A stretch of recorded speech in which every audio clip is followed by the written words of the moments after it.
I had a former chief operating officer, and he would say, Major's always trying to put 10 pounds of stuff in a 5-pound sack. So I'm going to go ahead and get started, and if we get halfway through, that would be fantastic with everything we have, because this is a very rich kind of subject. So today we'll be talking about Moses, and I'm asking straight up, first thing, for you to tell me, what word would you fill in after Moses is?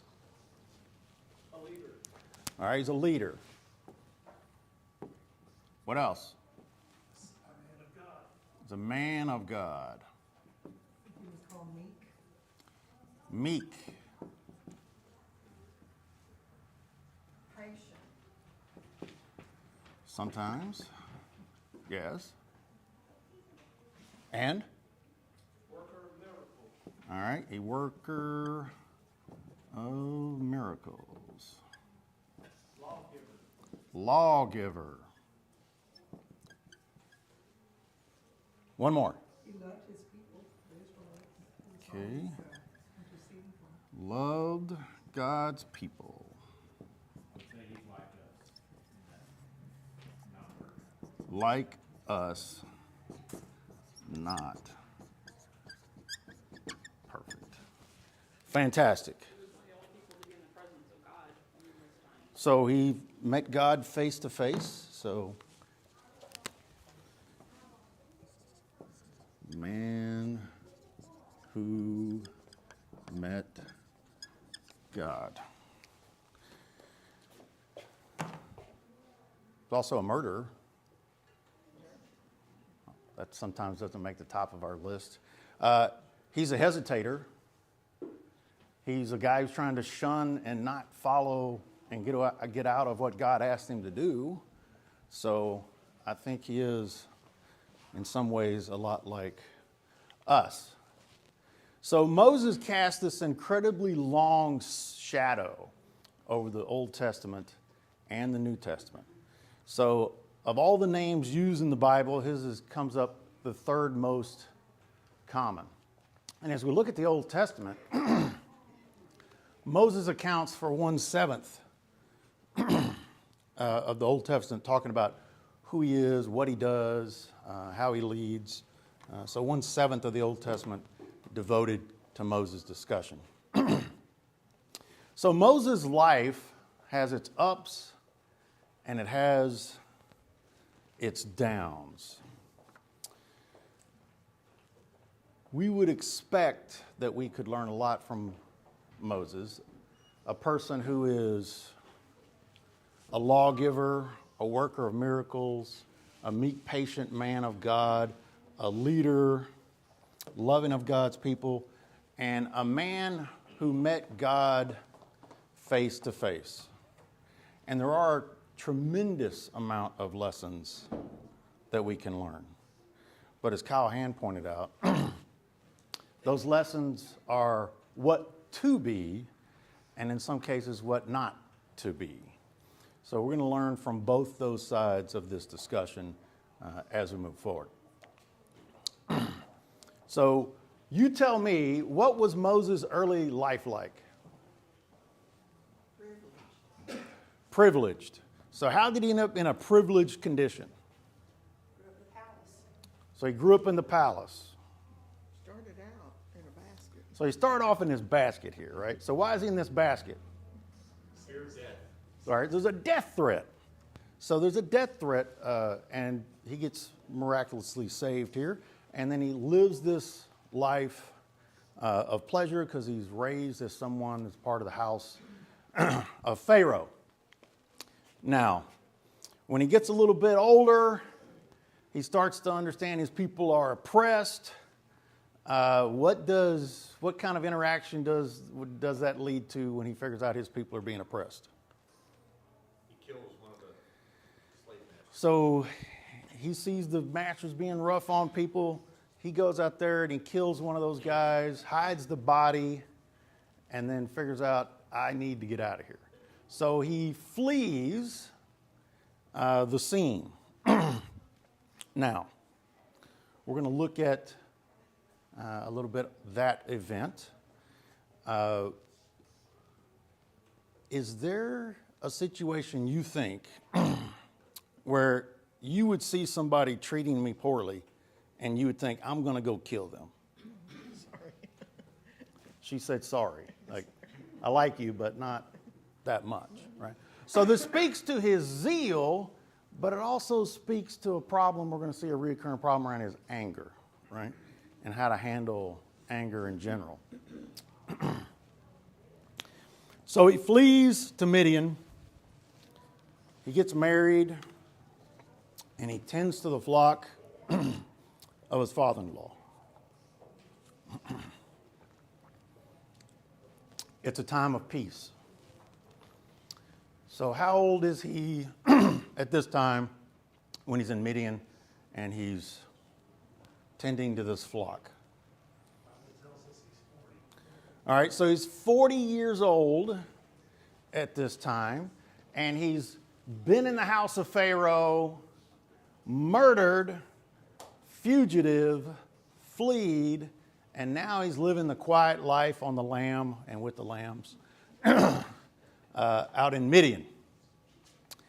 And he's in Midian, and then one day he sees a bush that's on fire, but it doesn't get consumed. And this bush draws his attention, and he is spoken to by who? God. So God says, come therefore, and I will send you to Pharaoh, that you may bring forth my people, the children of Israel, out of Egypt. So God's talking directly to him, and he's giving him command. Now, how does Moses respond to that command? No. No, thank you. That doesn't sound like something that I want to be a part of. Basically says, Lord, send anybody else with me. I am not the right person for this. So he has 4 objections, and we're going to look at those 4. So who am I that I should go to Pharaoh and bring the Israelites out of Egypt? So what's his message there? What's he thinking? I'm incapable. So the task is worthy, but I am not your guy for that task. I am not worthy. You may have heard I'm a wanted man over there. Things are not going to go well. What are some of his other objections that you might remember? He can't speak well. All right, I'm slow of speech, right? You want me to go there and negotiate to get your people out of this situation. It's not going to be easy. I know it's not going to be easy. And I don't possess the capabilities to have that kind of influence. What else? People won't listen to me. Yeah. People won't listen to me. Do they even know who you are? Right? So, who are you, and what shall I tell them? What if they don't believe me or listen to me? What's going to happen to me? What's going to happen to you? And I am slow of speech, slow of tongue. So Moses has objection after objection after objection. Now, what's God's response to Moses' response? To speak for you. I got this. I will give you the words. I will take care of this. But Moses is concentrated on his weakness instead of God's greatness. And I think that's the first thing that I need to better understand from today's lesson is it's easy for me to think it's all about me and all about my problems and all about my weaknesses, and I can't do it. And I'm right. I can't do it without God. But with God, I can do it. But I have to make that choice to be with God. So he tells him, now therefore go, and I will be with your mouth and teach you what you shall say. For any problem we're going to face in life, God has already provided in the Bible the type of speech and the method that we should have conversations with people. Be that to convert, be that to challenge, be that to admonish, be that to support. He has given us the words that we might speak. So Moses goes back to Israel, and then he's going to have this confrontation on and on and on with Pharaoh, right? And we have these escalating miracles of God, cycle, cycle, cycle. It's interesting how many cycles are in Moses' life. He's going to cycle here. He's going to go up the mountain again and again and again. He's going to cycle through Israel's disobedience, intercession, forgiveness. It's just going to go on and on and on. So we get the people out. Moses works mighty miracles. He works mighty miracles. He goes there with faith, and they cross the Red Sea. And then after that, how'd it go? It was all downhill after that victory, right? So there he was, victorious over nature, fulfilling God's command, right? He said, I can't do it, and now he just did it. But then he gets them in the wilderness, and what do the Israelites start doing? Complaining and grumbling and complaining and grumbling. And what does Moses mostly do in that situation? Most of the time, he's serving them and then going in intercession to God. That happens most of the time. But these Israelites are a special kind of people, right? They are very easy to see the negative, right? No longer a slave. They go, boy, I wish I was a slave. Better than being out here with you, right? So it doesn't go well. They're going to continue to aggravate and pull on him. But most of the time, he's out front. He's going to continue to lead and do the right things for God and his people. So he's out there doing those things. Now, we get to Exodus 19, and Moses is going to go up Mount Sinai. How many times do you think he went up Mount Sinai?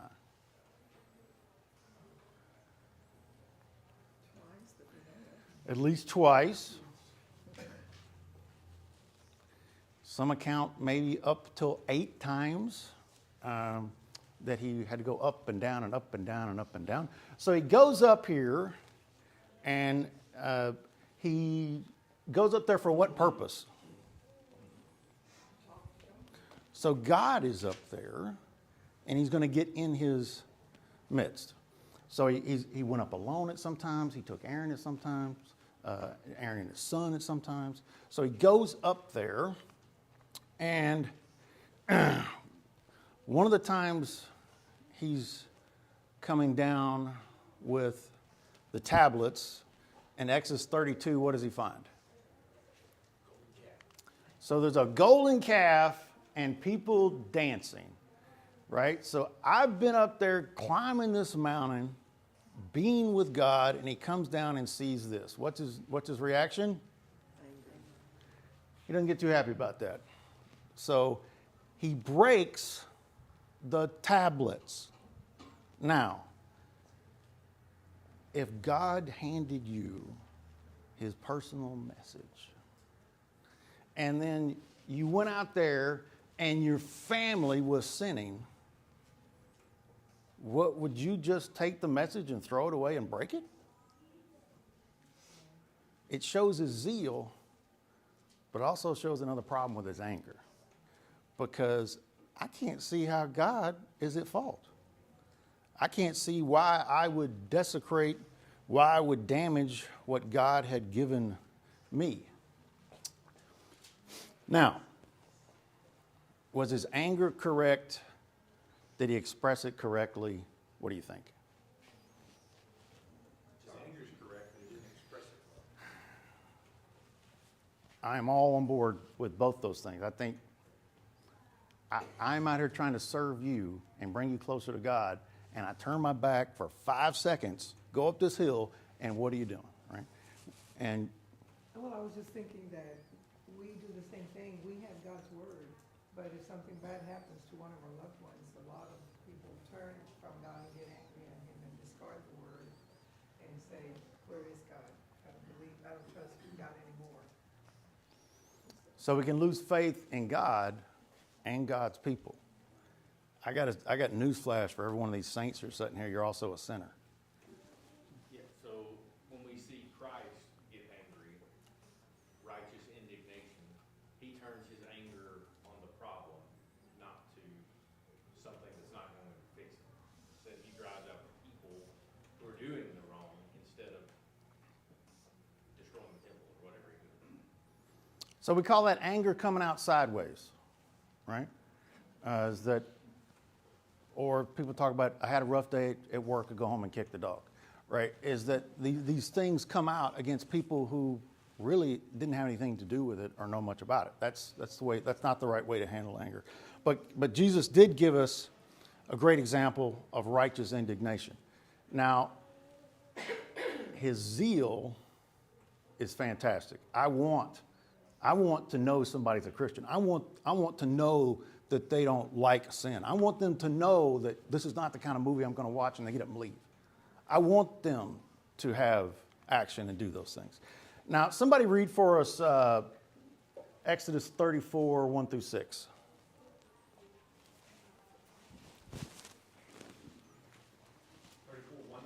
Yes, sir.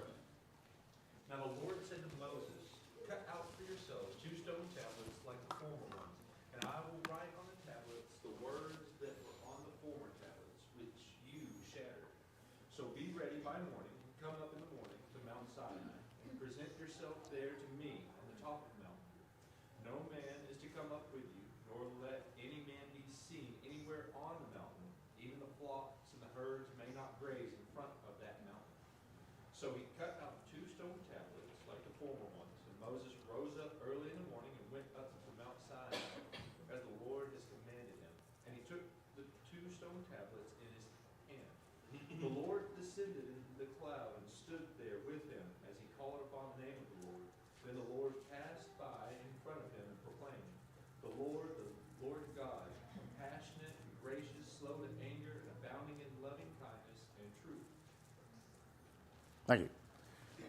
So I think an incredible object lesson that God is speaking here, and he says, the Lord passed in front of Moses, calling out Yahweh, the Lord, the God of compassion and mercy. I am slow to anger and filled with unfailing love.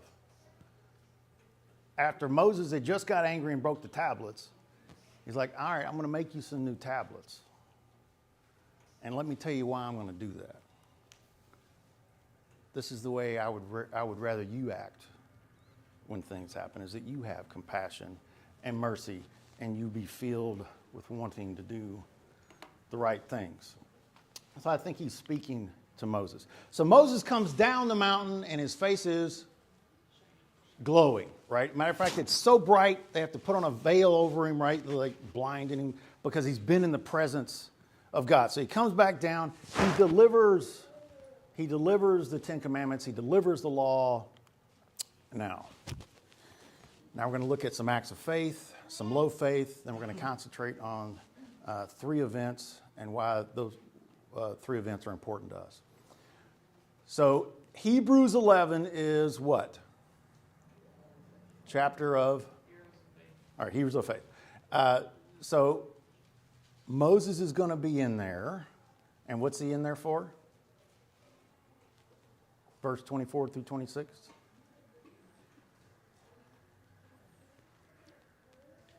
He refused to be called the son of Pharaoh's daughter and chose to suffer with God's people. All right, so he chose to get away from the things of the world, the pleasures there too, and to be with God's people. So he's willing to risk his status for God's people. Exodus 14, he has faith again, he's going to part the Red Sea. He's going to intercede for them in 32 with the golden calf, that they're not killed and erased from earth.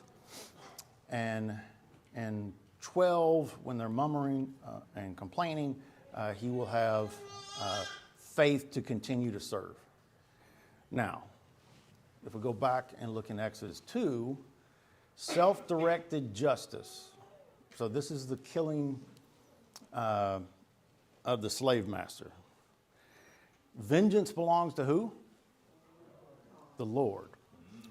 And I think one of the things we're going to see with Moses is sometimes he feels he needs to take things into his own hands and do things his own way. And that's one of the things that leads him to go down the wrong direction. So he's got this low faith. You want to send me? I'm not your guy. I've got all these objections, looking for a way out of it in Exodus 3 and 4. And then he is getting burned out with these people. I'm starting to lose my patience while we're out with them. And then it all culminates in Numbers 20 at Meribah with the water. And that is the event that God says, you shall not go into the promised land. So we'll spend a little time looking particularly at that event and why might God have that level of a reaction. So his anger and control issue. So let's look at his anger. When he murdered the Egyptian, what caused him to be angry? My people are being beaten. My people are being oppressed. It's unfair. So the action he takes, he kills the guy. And then what kind of anger was that? Righteous indignation, what? The anger was righteous, the action was not. All right, so I don't expect him to be happy about it. I want him to be angry. But again, he's going to take this into his own hands and create his sense of justice. So what were the consequences of that? He's called a hypocrite and he has to flee. All right. He goes back to the Israelites and say, what are you going to do, kill us? Right? I mean, what he's really done, he's burned a bridge right there. You're not a man of God. How do you speaking for God when you have that kind of action?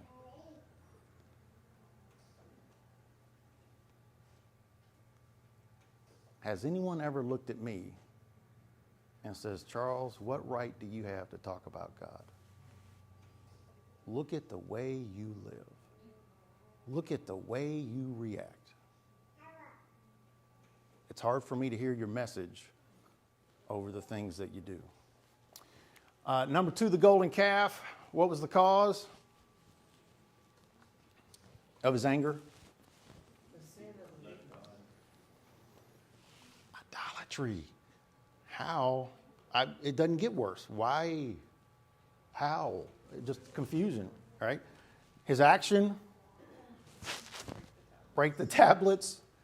What kind of anger? Righteous but wrong. Again, I should be angry, but this action doesn't do what? And what's the consequence? Luckily, there was a forgiving God who said, I will write you another set of tablets. How about you not break these? Right? So he wasn't like rewarded or commended for his actions there. And then we have Meribah, the striking of the rock. All right. What's the source of his anger? Israelites. Yeah, enough said. What action does he take?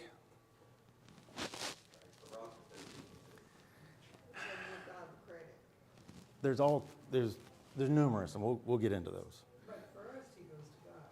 He and Aaron go to approach God after the people demand water. So he didn't just go and hit the rock. He went and talked to God, he and Aaron first. So right before this, the people tell him, hey, we'd be better off if we were dead. And we want some water. But God didn't rebuke him for striking the rock. God is going to be clear. Go ahead, tell us. He rebuked him for not giving God the credit for providing the water. So he didn't give him the credit. He was angry. He did speak harshly. He did strike the rock when he was commanded to do otherwise. But God gives that you didn't believe in me. You didn't follow what we're having. All right. Again, his anger, and the consequence is you don't get to move forward. So let's talk about this rock at Meribah. So this is a very sobering story because he's been a man of God, working miracles, talking with God, being in God's presence, and then boom, no promised land for you. So the story is for us is how do we respond under pressure? What happens to our Christianity? What happens to our attitude? What happens to our goodwill toward men?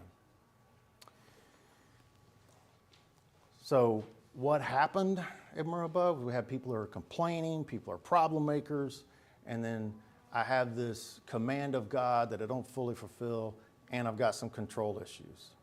So what was this sin? We started to touch on this, and I looked at the commentary. I think it had 12 different things that possibly could be it. So we got hitting the rock. We also have hitting the rock twice instead of once, right? Like he did earlier. The harsh words, lost his temper. He speaks to the people rather than speaking to the rock.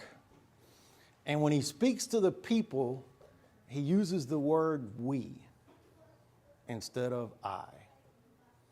He said, we are going to bring you some water, right? We are going to take care of it. Who's the we? Him and Aaron. What should he have said? The Lord. Yeah, I'm an instrument. God is going to do this. So he's also going to take the credit. So here we have the things that went terribly wrong is he's taking the credit, a little bit of pride going on, frustration is kind of making these things happen. His anger, his contempt, and his control issues. So here's an equation. A faithful response says God's in control. And that's trusting, obeying, prayer, and intercession. Moses had I'm in control at this point.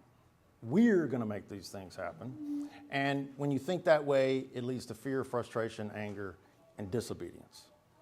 Because he can't satisfy all their needs. So let's talk about your brain on anger. Here's some events that might happen. Let's see if this primes you. Your spouse or friend jumps on you for making a mistake or doing something different than the way they would do it.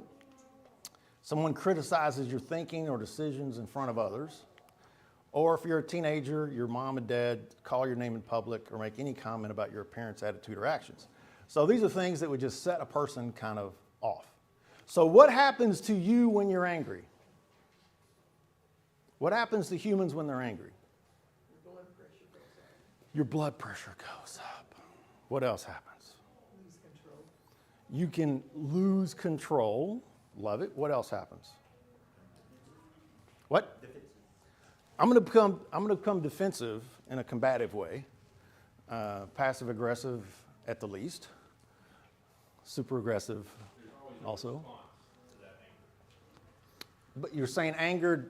Anger is something that I feel inside, and there is a response somehow. And I think what we're talking about is it's okay to be angry, but sin not.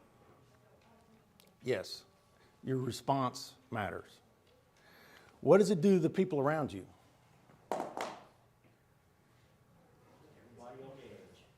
Puts them on edge. Yes. What else?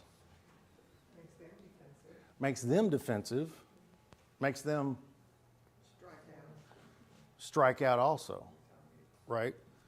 So one of the things that makes me the most angry thing in the world is when somebody is angry.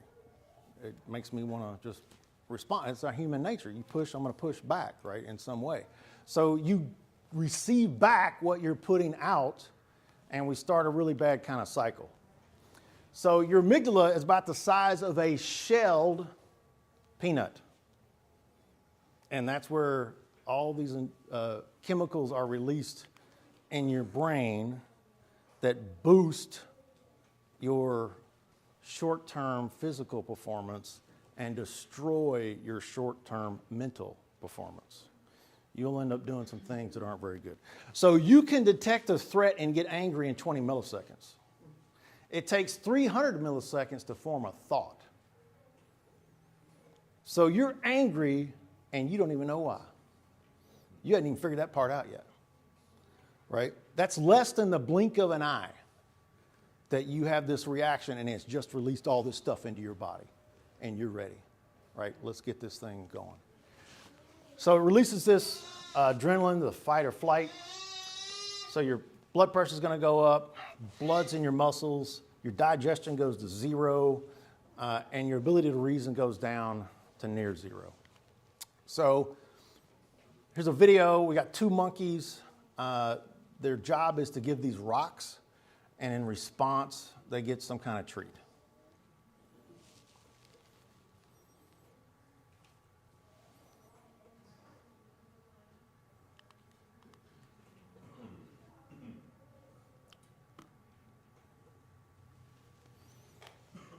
All right, so the one on the right is going to get grapes, and the one on the left is going to get cucumbers, except for this video is not going to, oh, there we go. So they give him a rock, give him a cucumber. Okay, cucumber's not so bad, I got it. He gives a rock. In response, he gets a grape. What's better, grapes or cucumbers? That's what I'm thinking. Gives another rock, gets another cucumber, looks at that, looks at the grapes. Nope. Right? I'm so angry, I'm going to throw away the food I have just to spite you.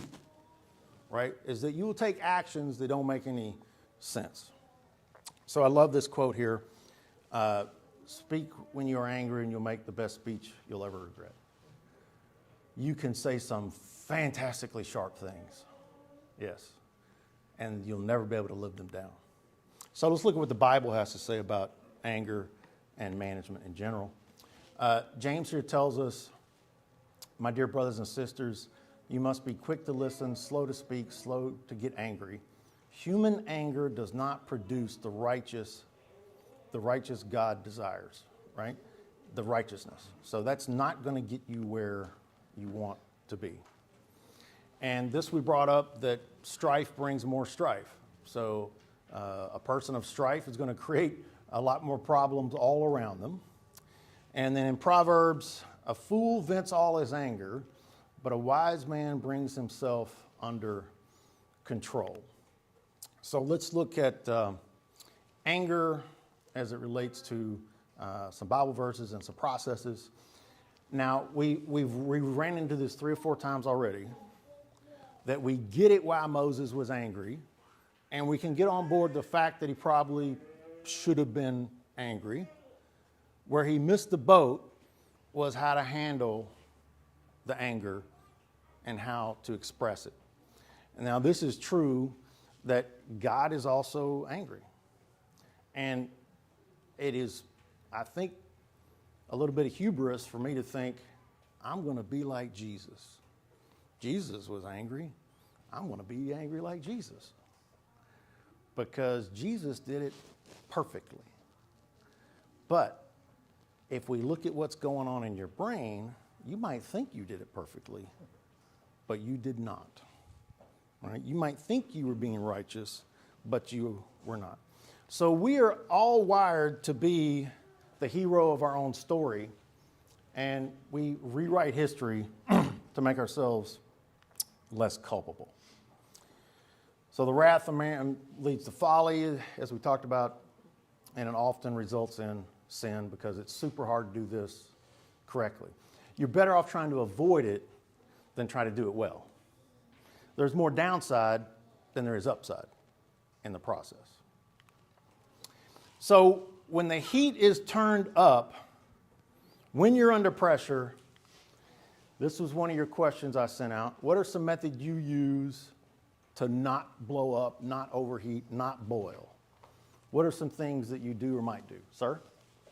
One thing that I borrowed from another brother is this thought, and it's like the proverbial expressions, soft reply, turneth away wrath. And think about this, every adversity is an opportunity to influence. And so what we do in that moment is going to have an effect on our kids, our brethren, our friends, people that see us. And so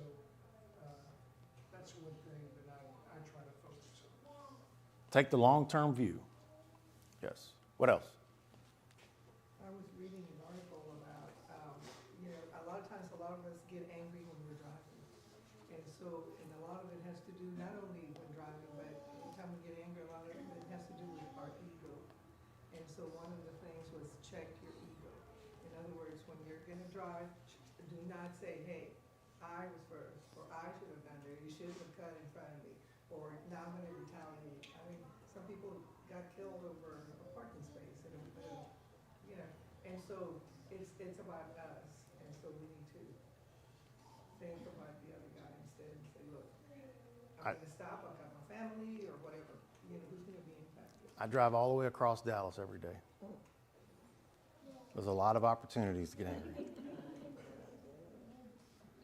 Now, there's something called the fundamental attribution error. Fundamental means we all do it. Error means it's wrong. And attribute means we're attributing something.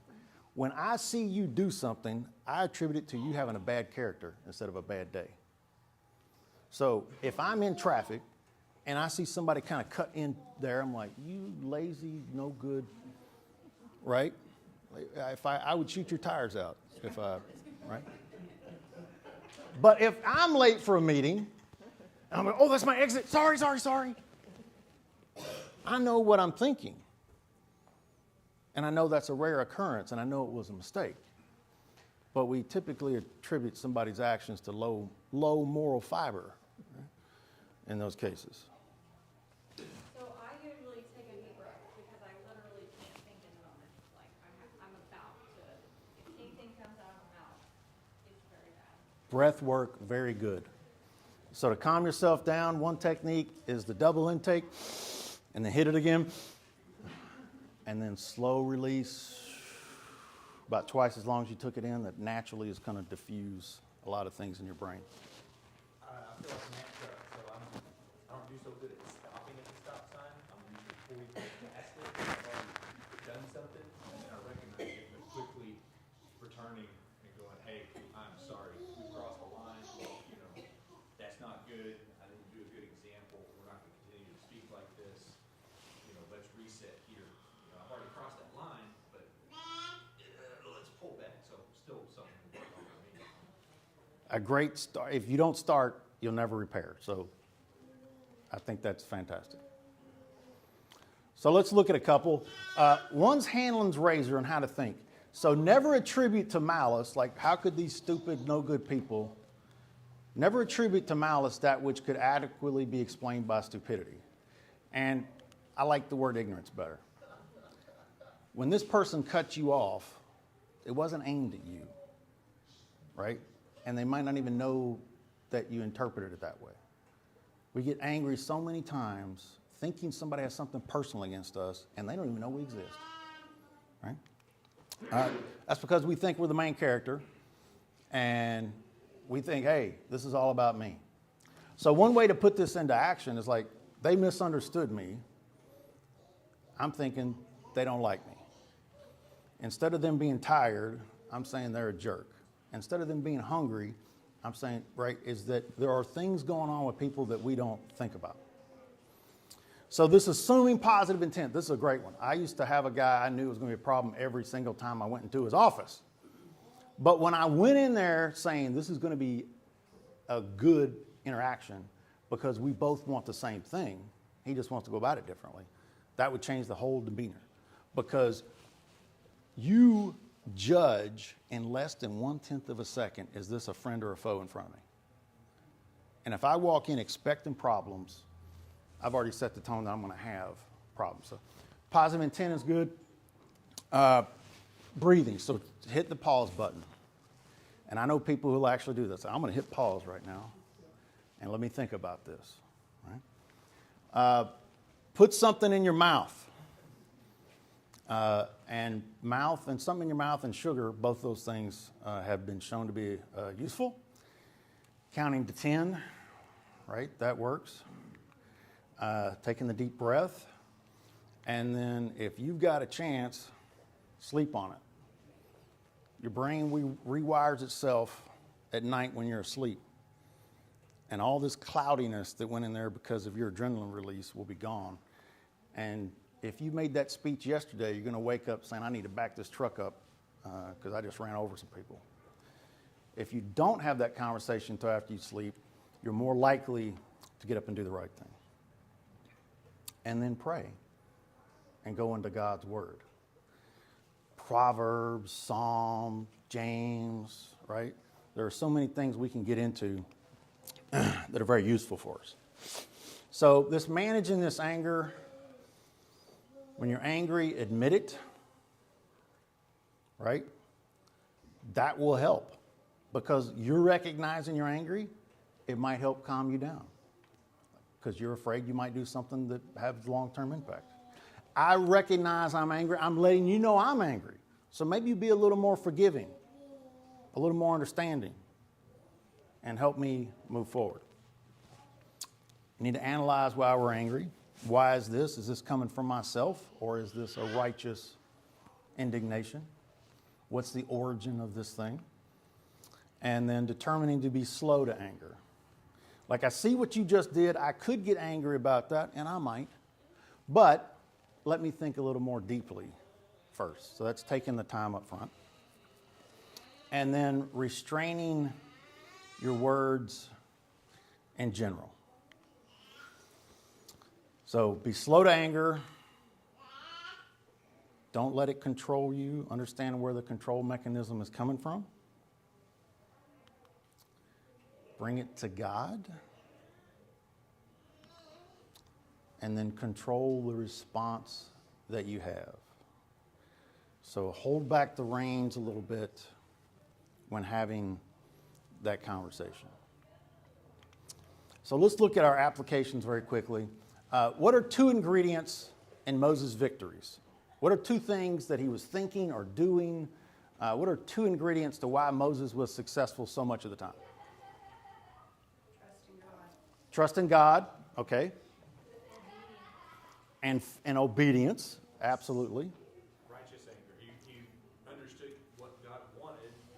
He didn't always do it right, but he was zealous. But there are times and places when he did do it right, even in anger, and he was always zealous. Anything else about his victories? His faith in God grew. Second, His faith in God grew. his faith in God grew. God, you can make this happen. He was meek, and so his attitude for the majority of the time was, as we've spoken, very slow to speak, not thinking about what he's going to do in regards to God. I think he was called the meekest man around at the time, right? But like those Israelites know how to push his buttons. Other people who just particularly know how to get to you, right? Those Israelites did it. So what are, in Numbers 20, what exactly did God instruct him to do? What did he do instead? And why is being specific matter? Let's just go to the bottom line. He instructed him to speak to the rock. So why is it important to do specifically and exactly what God has commanded? And trust that he's going to take care of what he's telling you he's going to. So I believe God, and I know what he has suggested happen is sufficient. So I'm not going to go beyond. I'm not going to do something else. The 2 ingredients that you think happen most commonly in his failures. Anger. Frustration. He didn't give God the credit for bringing forth the water. He doesn't give God the credit, and he starts this mindset like, I got to go do these for these people, these thankless people, right? As he starts owning way too much of what's happening, right? And that will lead to frustration, anger, and sin. And Paul's practice, one up here we didn't talk about. Mark talked about kind of restating the goals, go back, take the long term. The counsel is if you know someone who's not a hothead, if you take them in your hothead problem, they're likely to give you a non-hothead response. So that's useful. and then asking a question. If someone is angered at you or if someone is criticizing you, the most fantastic response on earth you could have is curiosity. That's interesting that you don't like me and you think, and I'm making you angry. I would like to understand more about that. Because more problems are caused by misunderstanding what's actually happening than fully understanding what's actually happening. Charlie, Yes. I've used that at the grocery store when one of the clerks is being kind of rude, and instead of saying, retaliating like fashion, I ask them, have you had a bad day? And you should see their face, it just kind of relaxes and they start, oh, I'm sorry, yes, la la la, but they realize that, and sometimes just asking a question of concern just disarms you, it's like, whoops, between the difference. So that's curiosity and empathy, right? I'd like to know kind of what's driving this, so if I could be helpful, right? And then in Moses 20, this not going beyond, not adding to or taking from, how should that season our speech when we are in a energized conversation with someone? I mean, before we speak, we need to be taking a pause and making sure that we're not outside those guardrails. I a lot of times speak outside of where I'm told to be spoken to. It's the way I'm supposed to speak. But one other thing about like this Moses, it seems like when Moses strikes the rock, you think, man, God, that was kind of harsh. Like he did all these other things, but the reality is, that's a human looking at sin, and the reality is the first sin that Moses committed, God could have killed him. But every time he's looked over, forgiven of those sins, God is showing his mercy and his grace. And there at the rock, God could have struck him dead just like he did other people, but God still had mercy. He said, look, there's going to have to be consequences this time, and this is it. But I look at it and say, man, God, that's harsh. The reality is, man, God, that's merciful. And Moses, righteous thing, and Moses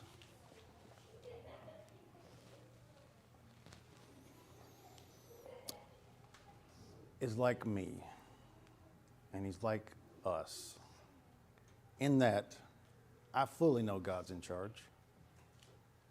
But when it starts to go off the rails, I think I better step in and do something rather than I need to go to God on my knees. So they told us why he couldn't go into the promised land. And it was because after all these cycles, after you've been so patient with me, I still fall down and mess it up. And he got so frustrated that he's like, God, I don't think these people are ever going to get it right. So he's angry with them.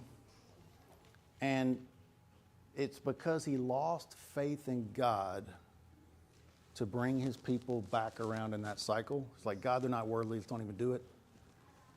That is the reason that was given, is that you don't think God is God.